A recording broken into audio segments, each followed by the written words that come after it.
You're listening to Trek FM. Want to join in the conversation and share your thoughts on this episode? Join the Babel Conference, our listeners' discussion group on Facebook. Just type BABEL into the Facebook search field, and we'll look forward to seeing you there. This is Steve Sansweet of Rancho Obi-Wan, and you're listening to the 602 Club.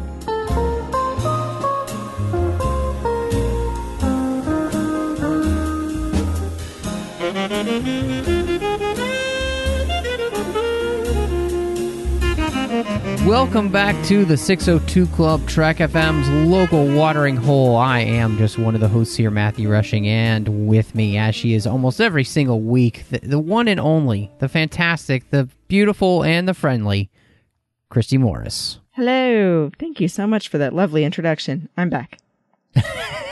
Well, it's good. It's good that we're back. You know, it was fun last week as we talked about Dooku Jedi Lost with John, so that was really fun. And now we're kind of back to our scheduled programming with monsters. We talked about Godzilla, and now we're going to move on to Kong Skull Island. As well, the next week we'll move on to Godzilla King of Monsters.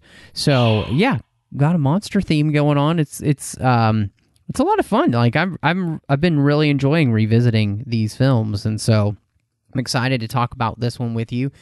Before we get into it, though, you know you can find us wherever you get your podcasts. We encourage you, please, hit us up with a star rating review wherever you get your podcast. But if you're on Apple Podcasts or iTunes, give us a star rating review there. It really does help people find the show. And if you review us, we will read your review here on the show and let people know what you said. Make sure you're subscribed too, because the moment that we drop a show, you get the episode. So make sure you don't miss out on a single episode of the 602 Club. You know you don't want to, because there's always something good coming. You can find us on Twitter at TrekFM, Facebook at facebook.com/TrekFM. We do have our listeners-only discussion group on Facebook. It's called the Babel Conference. Now, if you're on Facebook, type Babel into the search field, and that will let you find the group. Or maybe you're on our website at trek.fm, and any of the show pages, there's a button that says discussion. And if you hit that, that'll also let you in the group. And then last but not least, you can always send us an email. We do really like getting emails here on the show, Christy, and it's been a very long time since we've gotten one. So somebody...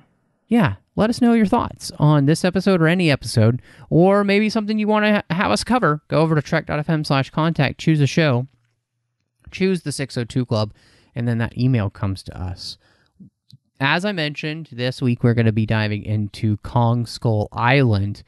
And, you know, I always think it's really interesting with any movie, especially like this, where, you know, this is the king, you know, the original monster from the original monster movie, King Kong, all the way back in 1933. And I kind of wondered, was this another monster that you were a fan of, Christy? And what movies that Kong had been in were some that you really liked, or maybe you didn't like any of them until this one? I don't know. In fact, I don't even know if you liked this one. We haven't gotten there yet. So, definitely wondering where your Kong fandom was by the time this movie was coming out. So I had seen a couple of Kong movies before I saw Skull Island. So I was definitely familiar with his origins and everything. I think probably the first one I saw, wasn't there, the one from 1933, was that in black and white? Because I feel like I saw one that was black and white. Okay, yeah. So I remember seeing that barely, like when I was younger. It was something my dad and I watched together. And loved it. I've always thought Kong was the coolest of all of the monsters in this kind of world. I know that we're going to be watching Godzilla King of Monsters, but to me, King Kong was the king of monsters. Yeah, you know, I think I'm kind of there with you. That's the one that I knew more so than, you know, Godzilla. And part of that was, you know, seeing bits and pieces of the 1933 original. And then for me, you know, I maybe on, you know, the outs on this one for most people, but I really liked King Kong from Peter Jackson. Oh, yes. I remember seeing that one too. It's very long. Mm-hmm. It is very long. So the only thing I didn't like was the bugs. Oh yeah, and they're worse in the extended version.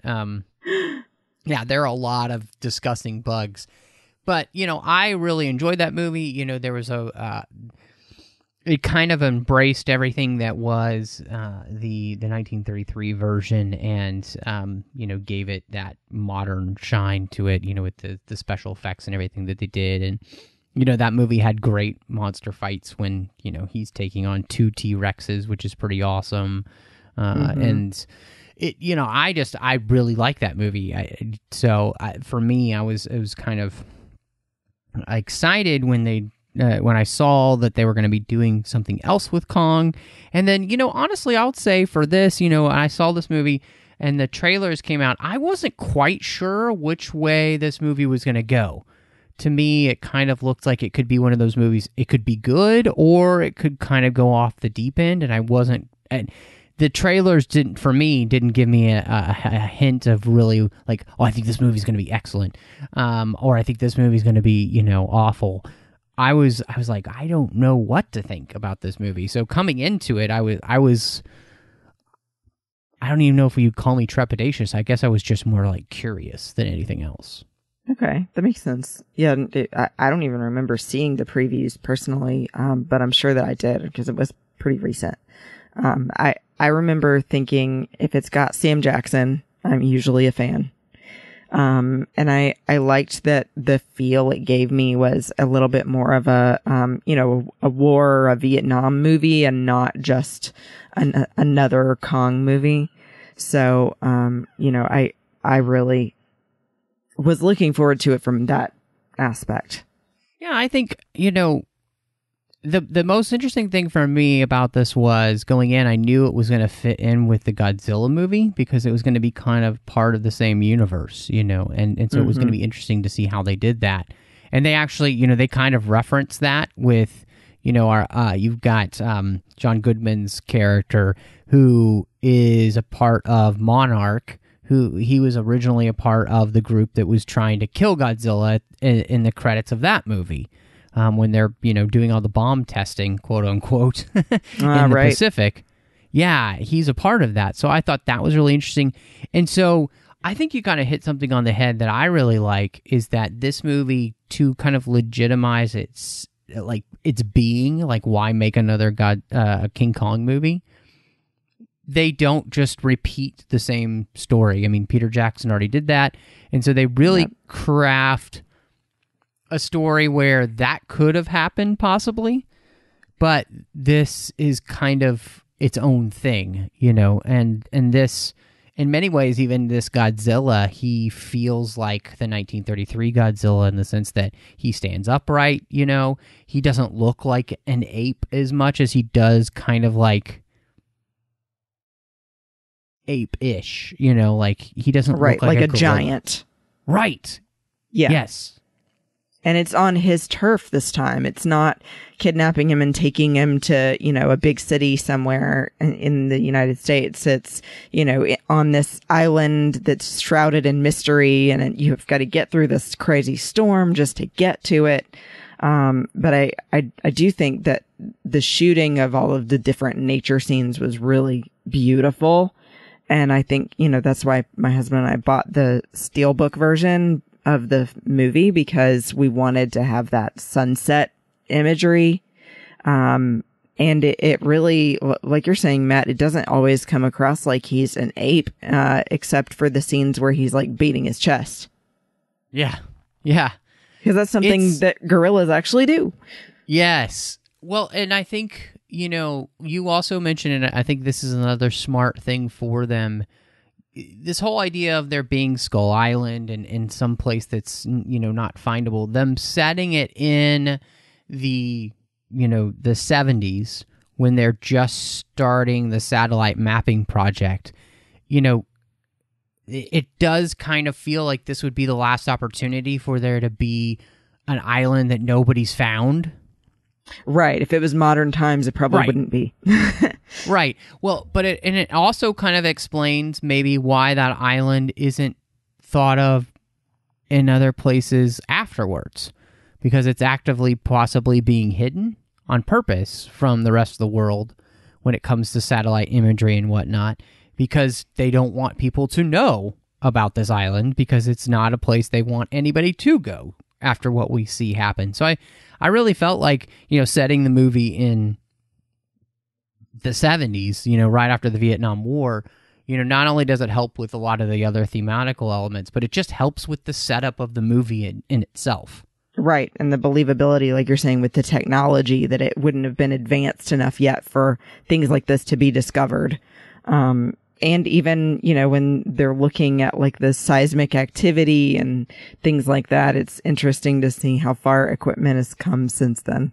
Yeah, that was definitely interesting because, what was fascinating to see them kind of use that technology from back then is, again, they're really just starting to map the world like this from satellite imagery, but also seismic, seismographs and everything, and using that to try and understand more of our world than we had at that point, which, again, I think it sets up us in a place where unless we're actively hiding it because we don't want people to find something, so we're keeping it hidden from the world technology-wise, this feels like a good time to set this movie. And I thought, the other piece of that I really felt like it became an important part thematically because, we have Samuel Jackson's Colonel Packard, and he really just feels like that guy who's like,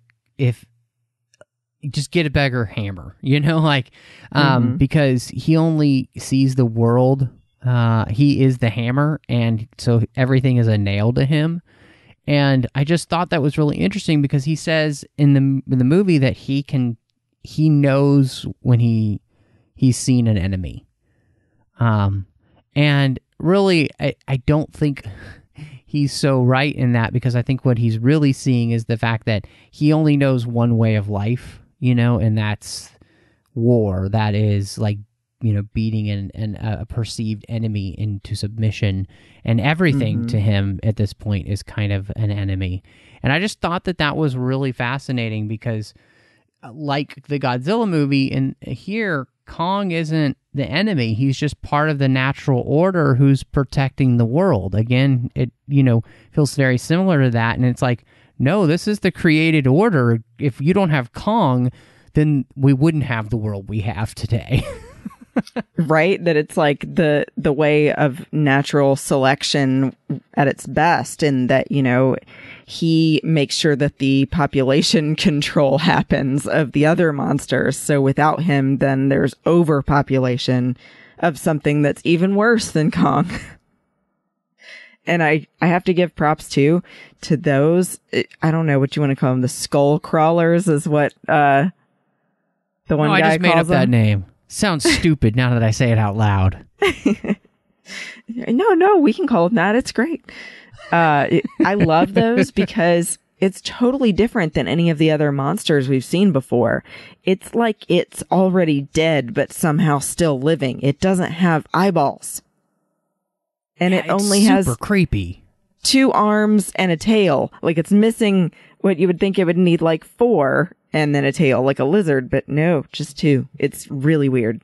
No, I agree with you. I think that's just really smart. But, and the thing that I liked about this is, it's one of those things where you have a movie where it's mostly about spectacle, but I do feel like this movie had some really interesting things to say, and that this idea that there's an interesting conversation between Cole and one of the other guys, and he's one of the captains there of the Sky Devils, and he's talking to John Goodman's character, and he says, sometimes you don't find an enemy, you don't create it, you don't find an enemy or something like that until you go looking for it, and then you create one.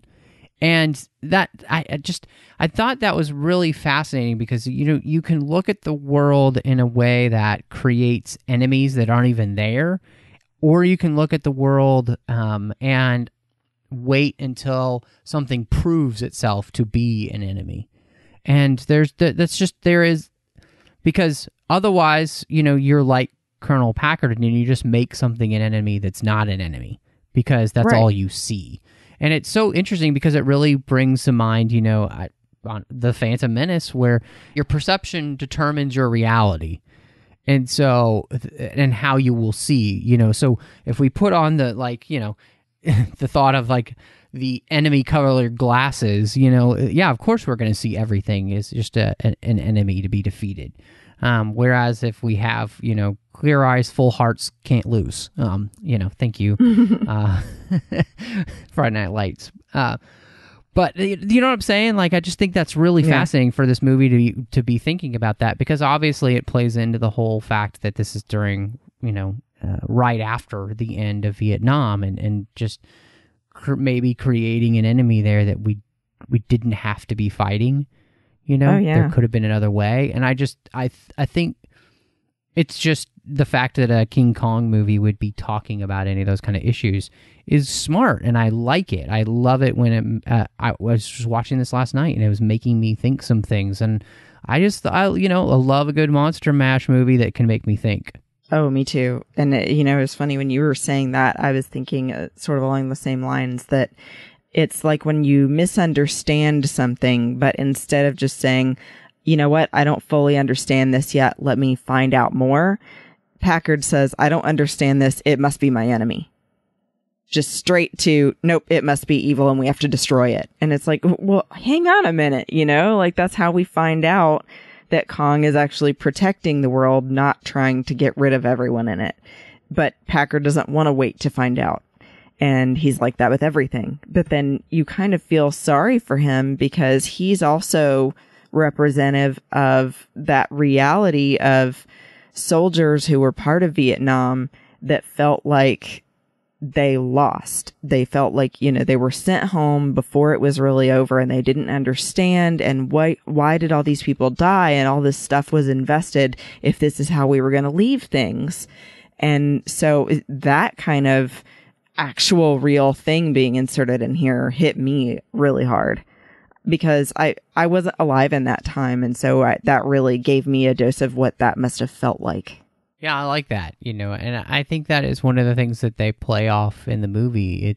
As much as you kind of dislike the character, you also do feel sorry for him because he can't find a way to overcome, and like you said, that sense of loss and feeling like what you did was meaningless. It doesn't matter what sex you are, right?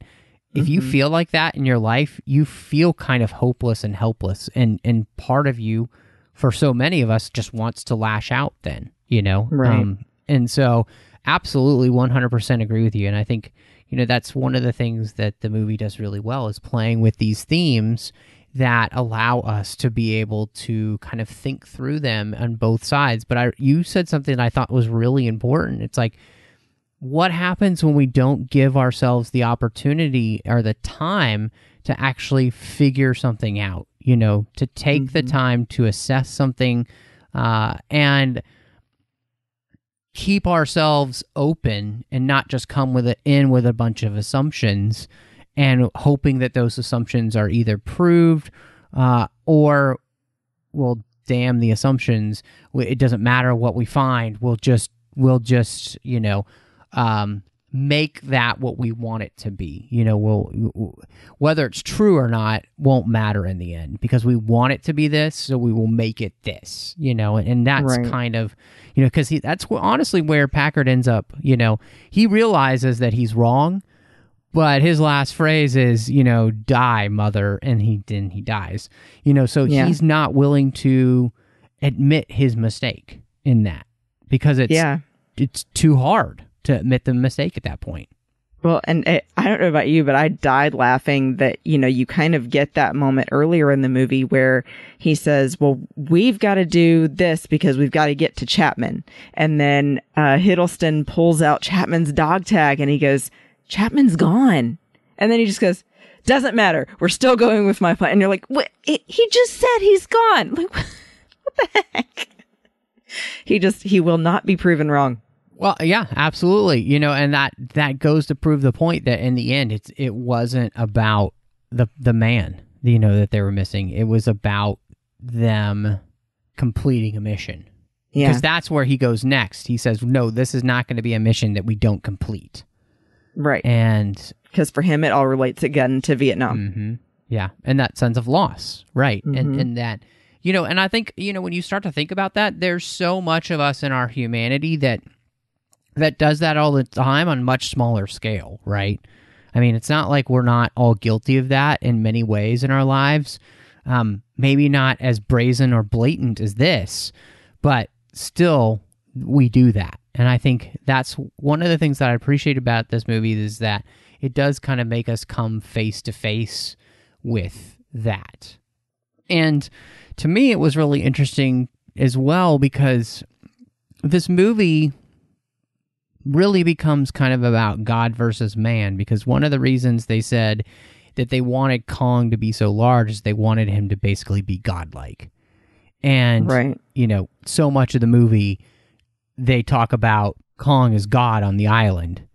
And I thought it was just really fascinating because this movie kind of comes down to the people who can kind of come to terms with that and the people who cannot. Yeah, well, and I mean, it even felt to me like the scene, the final duel sort of between Packard and Kong, it was like he was looking even into the eyes of the devil, or you could even say if they wanted Kong to be godlike, that it was like when you've angered God, that, they're staring at each other with this face of, who's going to back down first.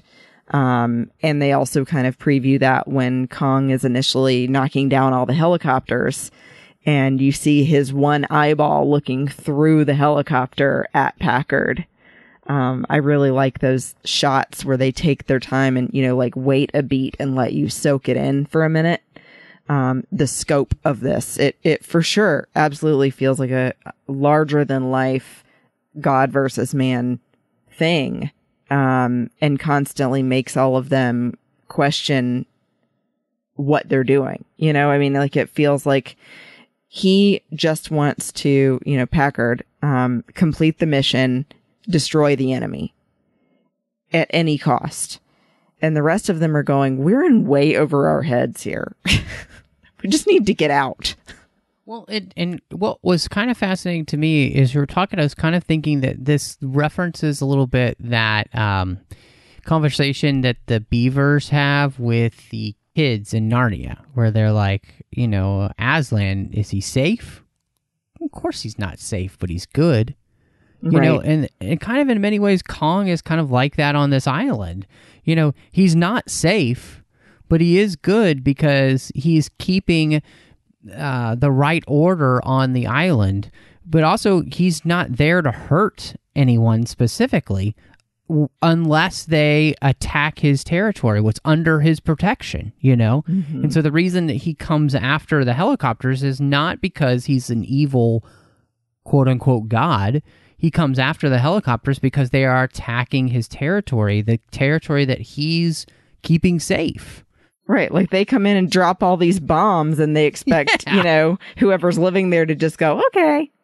No. He's like, you guys get out of my island. Well, and those bombs are the things that awaken those skull crawlers, right? And so, again, it's our actions in this movie, that create the problem, and going kind of against the created order, against God. And it's really fascinating, because as I started to think about this, it became more and more apparent, because this also applies to many of the same themes that you got in the Godzilla movie, which, the Godzilla film that Gareth Edwards did is much like this as well. There's a created order. Godzilla's there to take care of these big, massive mutos. He's there to keep the order so that they don't end up taking over. And once they're gone, he goes back to his, wherever he comes from, Well, he takes a nap to recharge and then he goes exactly. back. You got to take a nap. So, yeah. Everybody needs a power nap. Mm-hmm. And so we get kind of that same thing here. And we even see those, like there's this beingness behind Kong, where it's like it's not just a monster. There's something else there, and I thought that was really interesting. And so I don't know, it's just funny that you could watch a movie where it's a bunch of big monsters fighting each other, and that they really are talking to us about some things that are really important, and they don't overshadow the movie. But when you really start to think about it, it's also not just mindless entertainment, which is the thing that I always really like. Yeah, I like that they also don't go straight for, like the other Kong movies, having Kong grab the girl and take her back to his lair or whatever.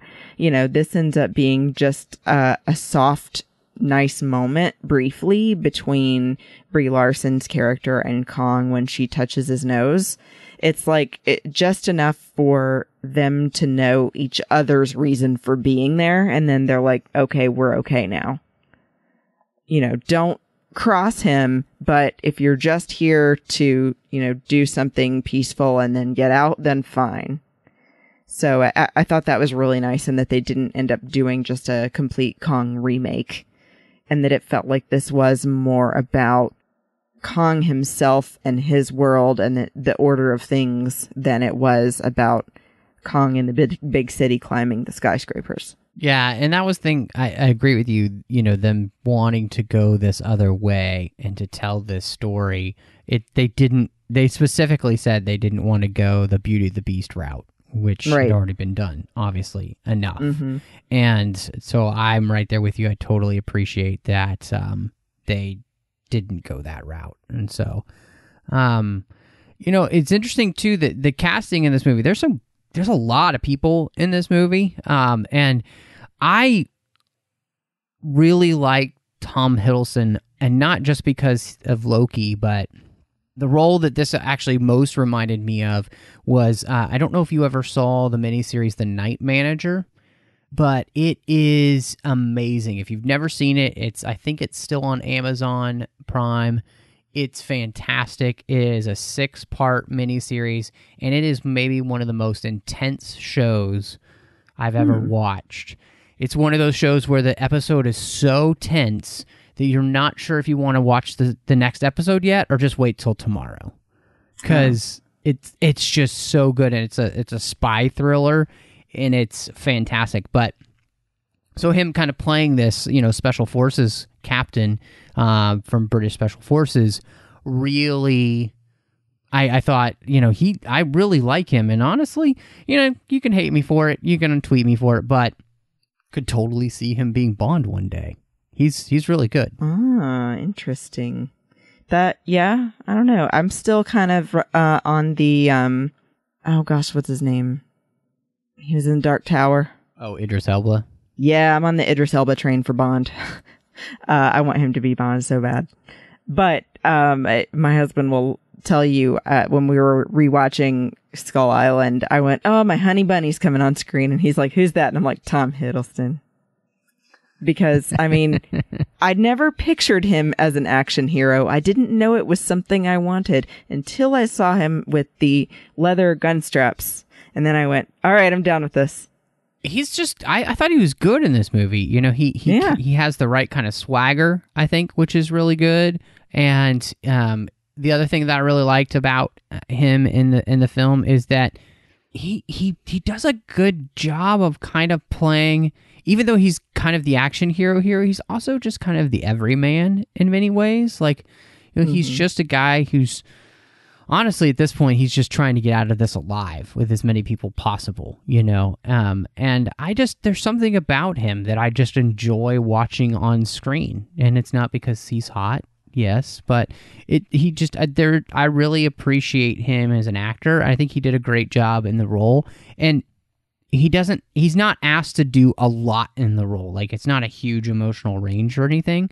But I just find him believable and enjoyable. And in this kind of movie, that's what you want, honestly. Yeah. And I should add, he is not just good for his looks. He really is a great actor. And, you know, that's part of why we all love Loki so much, is Tom Hiddleston's portrayal of Loki is so great.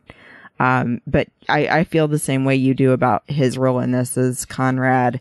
And I think that he ends up being one of the few people who seems like an actual good man, who wants to, protect the people that need protecting and try to get as many people out alive as possible and think smart about things. Whereas you feel like a lot of the group is really in it for themselves or for something else, and they're not really worried about taking care of the other people in the group. Yeah, no, I 100% agree. And I think, that same thing that he does with Loki, where he can play mischievous, but also be somebody you can kind of see there's a goodness to.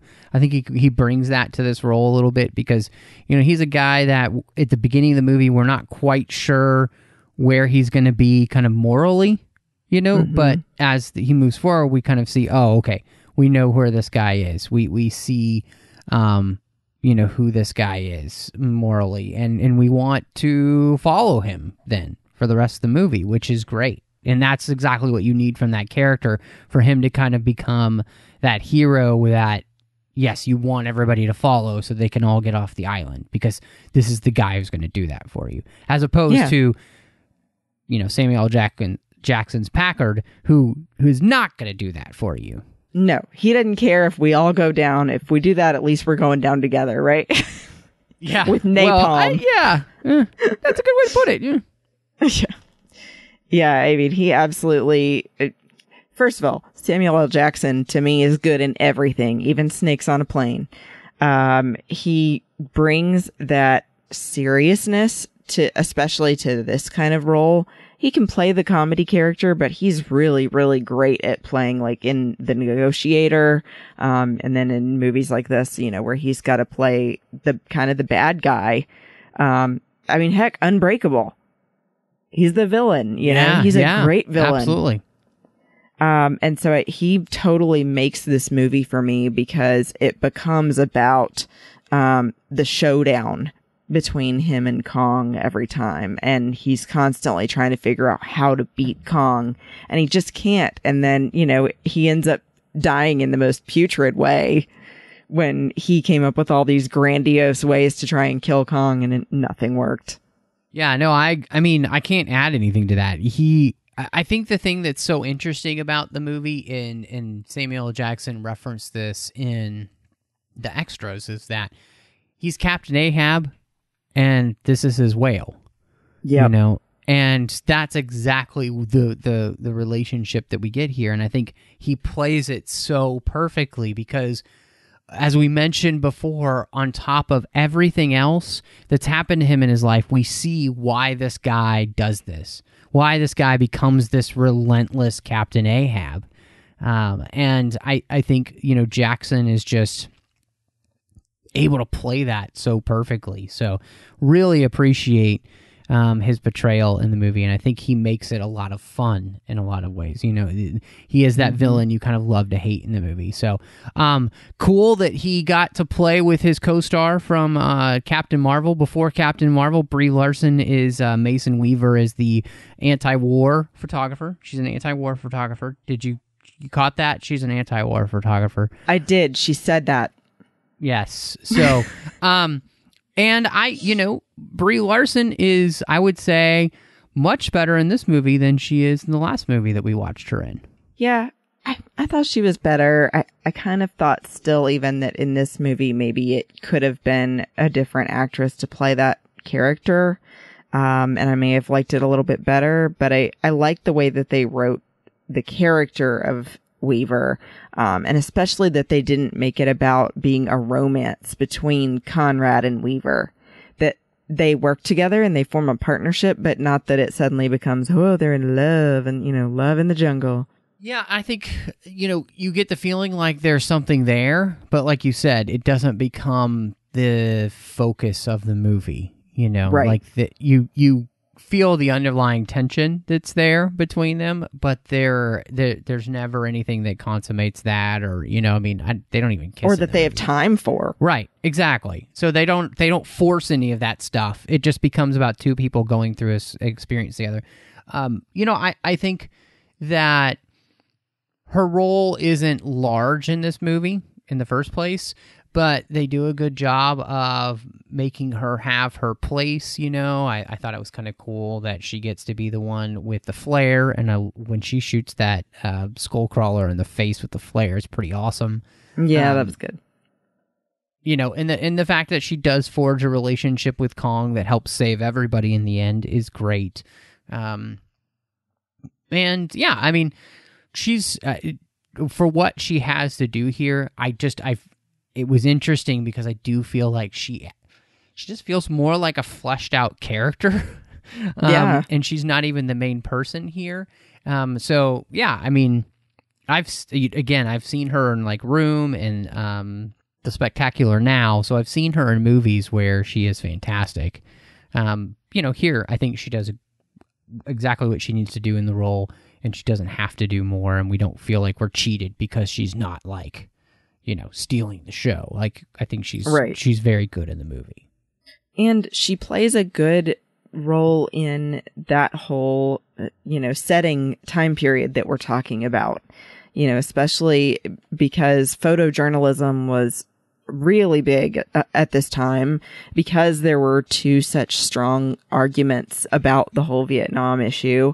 It really fit the setting for them to have this photographer come along, and that she's, you know, documenting the trip, but also giving her perspective on it. And then I think maybe her perspective changes about her opinion on war in general. That, you know, maybe it doesn't about Vietnam, but that maybe before she just thought that, as we all would, I would hope, think war is bad and we don't want it ever. That sometimes, like in this situation, what they ended up in was unavoidable because they were put in that situation by other people, and then they just had to figure out how to get out of it. And unfortunately, that couldn't be done without some kind of weapons. Yeah, you know, it was interesting because I was thinking about that whole idea about her and her arc, and it kind of made me think of like that idea of like a picture's worth, you know, a picture's worth 1,000 words, they say. And, you know, that whole thought process of she does have a character arc of being somebody who feels like everything should be exposed because it's the truth, to realizing that there are certain things that we keep hidden on purpose. So there's a little bit more ambiguity there with her character, you know, that there are things that we should protect that if we just said out loud to everyone, it would put more people in danger than if we didn't, you know, and that there's a responsibility then with how we say the truth and when we say it, because the truth is always powerful. I'm not talking about necessarily like, you know, people to people lying, right? I'm talking about the idea of like national secrets and all that kind of stuff. You know, when we look at things, aren't always so cut and dry, right? And so here, I think we see her absolutely, like you said, she learns that lesson. You know, she's not going to share these pictures with anyone because this is a place that should stay hidden. This is a place where, yes, it's the truth that it exists, but it's more dangerous for people to know this truth than to not know this truth. And so that's a really fascinating thing to have watched that character kind of metamorphosize into. Yeah, and I felt that especially with when she was taking photos of the tribe people that had built the fence and, you know, taken care of the other American that crashed there. I think that she really got the feeling of they may not ever speak, but they're speaking volumes, you know, per se, that with their actions, and that she got the vibe that it was a very sacred thing, and that maybe, like you're saying, like the photos of them should stay private because it was a special moment that she got to even interact with them at all, and that they didn't kill them all. Yeah. Well, and you also think too, how would you explain, like, even if you were to share those photos, just certain photos, right? You know, there's so much about the experience there you couldn't explain, and it's not a place that you want to bring light to. You know, it, like we're talking about, is this a place that stays hidden on purpose because, you know, the government makes it so that It's too dangerous for people to visit. It's just too dangerous. Which brings to, mind Samuel L. Jackson and the Revenge of the Sith.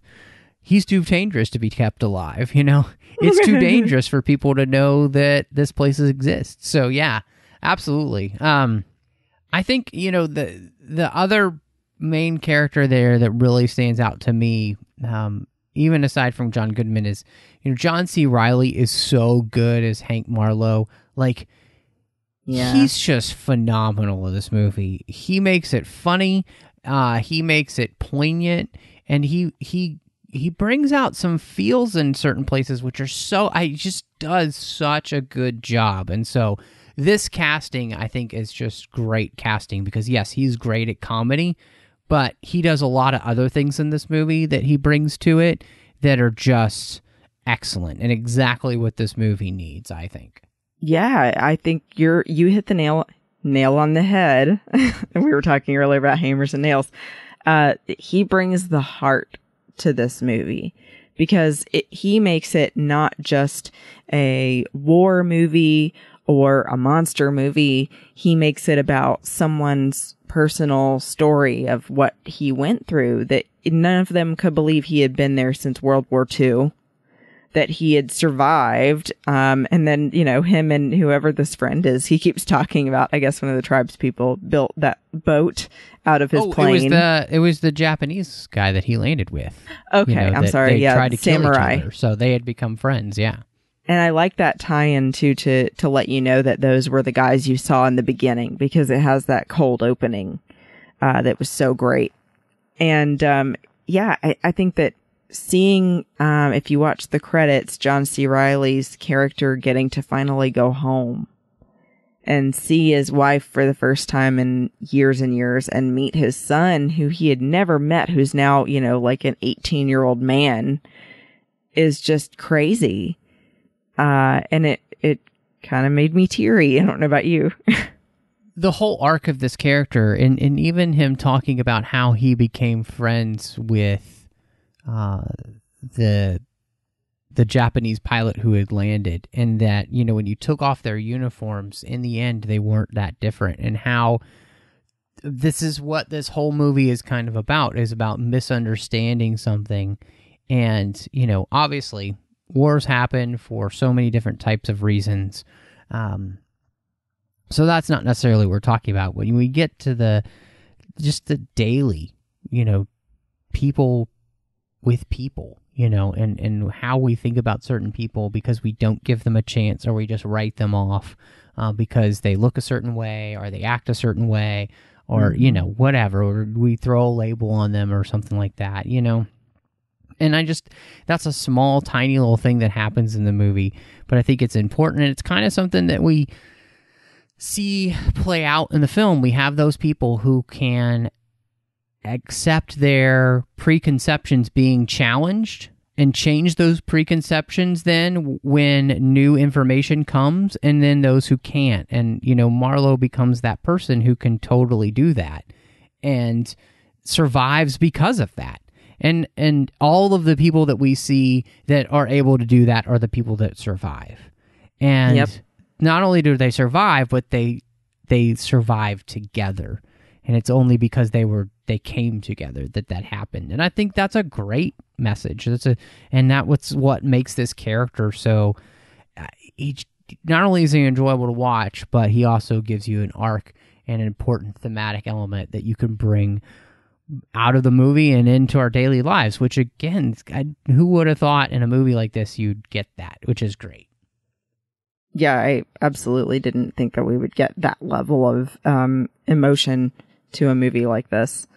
And then to the comedy, I felt like it in this movie, even though a lot of it is dark, some of the comedy is so funny. I mean, that's why I like the character of Cole, who just seems so, it's like he's dead inside. Like nothing phases him.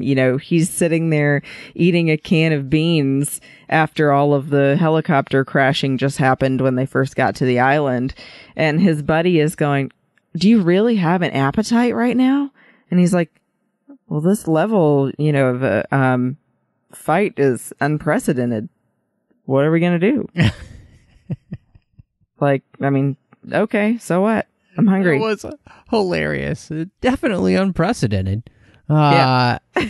And so, yeah, that was, he says, I was just looking it up because it's just so great. He goes, yeah, that was an unconventional encounter. Yes. Just so matter-of-factly, like it's not a big deal. Yeah. I mean, it is great. I mean, he is a fantastic character. I really like that actor too. Shea Wiggum is fantastic, and I think he does a great job in that role.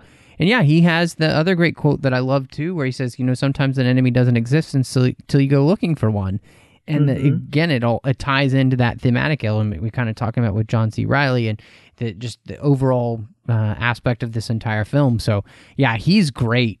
He is one of the highlights of the movie for me every time I rewatch it. I think he's really funny.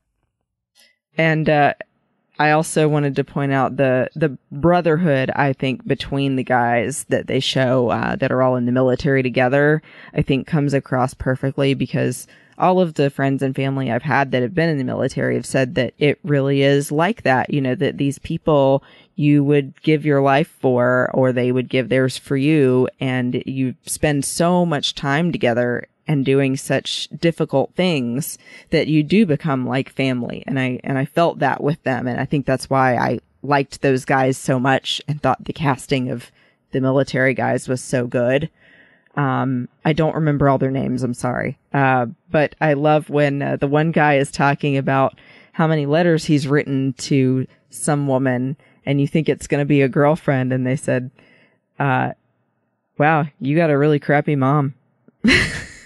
Yeah, that was really funny. That was great. That it's like he's written her like 20, and it's like she written me like 3. 3 or 4 times. Yeah, that was that was hilarious. One of the things that really stands out to me in this film are the visual effects, and I have to say that I believe this to be one of the best VFX movies I've seen in a very long time. It is just so strong, and so much of this movie looks real. I mean, in the sense of like when I'm watching two monsters battle on screen, I'm almost never thinking to myself, oh, that looks real. But the way that this movie is shot, the way that they put the VFX together, the way they created the VFX landscapes and the way that those landscapes interact then with the monsters like Kong and him getting wet. And I mean, they put a lot of work in this movie to make it feel like all the stuff is happening. And I don't know what it is about the movie, and I don't know if it's just because we're in a setting where I'm not juxtaposing that with like buildings and stuff. So it's automatically tricks your brain into being like, oh, that's not real. Where it's like, this is in a nature setting, so it makes it much easier maybe for my brain to accept. I don't know, but I don't think it's just that. I just think that the visual effects in this movie are spectacular, because I remember seeing this in the theater, and that end monster battle is everything you want it to be and more. And part of that is just because it looks so great. Yeah, I noticed the visual effects right off the bat, like I said, with the sunset as they're coming over to the island. And then my favorite scene actually is the fight in the graveyard when the poison gas comes out, and then, the one skull crawler swallowed John Goodman's character and the flash keeps going off so they could tell where he is. Funny. It just, the sound effects and the creep factor, and especially the visuals of that whole scene, really make you feel like it is real and like you're in the middle of it with them, looking over your shoulder every 5 seconds. I thought it was brilliant. And I think like you do, like that the way that they did these scenes, let alone the monsters themselves, it came across like they really put a lot of effort into making sure it looked as realistic as possible. Yeah, and it's something that because you mentioned this before we started recording, how you really appreciated the cinematography and you know, you felt like Larry Fong, who is the cinematographer here, did such a he's the DP in the film and did such a great job. And I mean, he's responsible for 300 and Watchmen and Sucker Punch and Super 8, Batman v Superman. You know, so he has done a lot of movies that I think look amazing. And I think this is just another place where they did that as well, because a lot of the shots that they got, even just plate-wise, that then they would use to build the digital sets is fantastic. So, you know, you're using all of that work. And then, you know, just the shots in general, like you're talking about, where you've got the sunset and you've got that whole Apocalypse Now look of Kong in front of the sun, you know, and this, you know, with the helicopters and everything. All of that, it just looks phenomenal. But the best part about it is that I'm never pulled out going like, oh, that just doesn't look real, like so much. I mean, I think maybe the least real thing in this movie is probably when Kong eats the octopus, the squid, yeah, or was it a squid? Yeah, whichever one it is, you know, he eats that, and that's probably the least effective of all the effects, right? But that's not an important scene, so you're in the sense of like, oh, like if that's not the best ever, it doesn't work. Like, and when the effects need to be the absolute best, they are at their absolute best. In this movie, I don't know. When it comes to visual effects, this is one of the best movies I've seen in a very long time for that. And they totally killed it with the special effects of the giant, disgusting spiders. Oh, those things were so gross. I was actually eating like a piece of toast, and I stopped mid-bite and went, I'm not hungry anymore. Yes. Yeah. No, you're absolutely right. I mean, the things that they create in the movie, I think, really work. And, you know, you want that in a movie like this. So, I guess I'm really interested to see where you land then, ratings-wise, because I feel like we've had really nothing but good things to say about this movie. I know, right? Did we say anything negative? The squid. Yeah, I mean, that was like our like least loved thing, I guess. So I'll just tell you right out of the gate. I mean, you guessed it already. I rarely ever give a perfect score. In fact, some people have told me that my average is usually a 7 out of 10 for everything. But I really felt like this movie is super rewatchable, that you can always get a bigger message out of it, and it's not something you expect to get. And that the casting and the effects were so great that I had to own it in physical media form, not just digital. So that says something about me too. So I give it a 10 out of 10. And I will give it a 10 out of 10 broken flash bulbs, because that was my favorite scene. You know, I too, I mean, I really enjoyed this movie. You know, I do think it embraces the line between cheesy monster movie and something more, and it does that really well. And I've rewatched this movie a few times now since it came out, you know, last year, and I still thoroughly enjoy it. Like, I had a great time. My wife and I had a great time rewatching this yesterday, and so and even just chuckling at some of the things like we were talking about with the humor with John C. Reilly's Hank and that kind of stuff. So yeah, I'm right there with you. I think I wouldn't call this, you know, a 10 for 10 for me, but you know, this is a 7 out of 10 downed helicopters because it really is. I was shocked when I saw this movie in the theater last year because I really wasn't sure where to go with this. Like, is this going to be a good movie? Is it not going to be a good movie? I didn't know what to expect, but I came out of it thoroughly having enjoyed it and being completely, you know, as Maximus would say, "Are you not entertained?" And I was totally entertained. And that's really what I want from a movie like this. But then the facts, like we talked about, there's just a lot of elements that I felt like they put into the movie that make it more than just entertaining. And that's awesome. So, I am really glad that we got a chance to talk about it, and really thankful that we have some incredible associate producers here through Patreon. Ken Tripp, Davis Grayson, Wyatt Millette, and Daniel Noah. They support the show through Patreon so that every week you can get an episode of the 602 Club, and you can get all of the episodes that we get here on the Trek FM network, because we have so many different shows. This is a massive network, and so we need your help to make sure that it keeps coming to each every week. It is financially a huge burden to do this, and there's no way we can do it without you. So pledge your support over at patreon.com/trekfm. See how you can be part of the team. We've got some great contribution levels that give you even extra perks. But honestly, in the end, every little bit helps. So again, that's patreon.com/trekfm.